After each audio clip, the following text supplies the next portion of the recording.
તારીખ આવતીકાલે એટલે કે તારીખ 24/12/2025 રોજ નસવાડી ખાતે ગુજરાત જોડો જનસભા આમ આદમી પાર્ટીની મિટિંગ થવા જઈ રહેલી છે। ત્યારે આ મિટિંગની અંદર લોકોને સંબોધન કરવા માટે ડેડિયાપાડા સાગબારાના ધારાસભ્ય ભાઈ શ્રી ચૈતરભાઈ વસાવા સાહેબ અહીંયા નસવાડી ખાતે પધારી રહ્યા છે।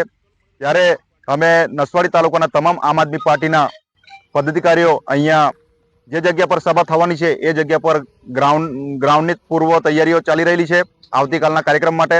ત્યારે નસવાડી તાલુકાના લોકો પણ ખૂબ ઉત્સાહ સાથે આ મિટિંગની અંદર પધારવાના છે ચૈતરભાઈને સાંભળવા માટે।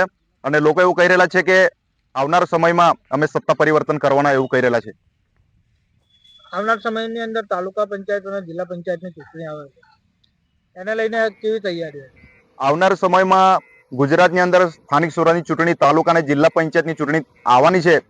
ત્યારે લોકો એવું કહી રહેલા છે કે કોંગ્રેસે ખૂબ વર્ષો સુધી રાજ કરેલું હતું, અત્યારે ભારતીય જનતા પાર્ટીનું શાસન છે। ત્યારે અત્યારે 30 વર્ષથી ગુજરાતની અંદર શાસન ચાલી રહેલું છે, કેન્દ્રમાં 12 વર્ષથી શાસન ચાલી રહેલું છે, છતાં પણ જે અમને પાયાની સુવિધા આપવી જોઈએ અમોને જે મળી નથી અને આ સરકારમાં અમારે ખૂબ અન્યાય થાય છે અને શોષણ થાય છે। ત્યારે હવે આમ આદમી પાર્ટીનો એક વિકલ્પ મળેલો છે, ત્યારે લોકો પણ નસવાડી તાલુકાના હોય કે પૂરા ગુજરાતના લોકો કહી રહેલા છે કે અમને વિકલ્પ મળેલો છે આમ આદમી પાર્ટીનો, તો ચોક્કસપણે આવનાર તાલુકાની જિલ્લા પંચાયતની ચૂંટણીમાં એ જિલ્લાની બોડી પણ બનાવવાના છે અને તાલુકાની બોડી પણ અમે બનાવવાના છે એવું સામે ચાલીને લોકો કહી રહેલા છે। અને લોકો થકી બીજા લોકોને પણ મેસેજ કરી રહેલા છે કે હવે આમ આદમી પાર્ટી સિવાય કોઈ બીજો વિકલ્પ નથી એવું કહી રહેલા છે। આવનાર સમયમાં તાલુકા, જિલ્લા તમામ બોડી બનાવવા માટે લોકો થનગની રહેલા છે।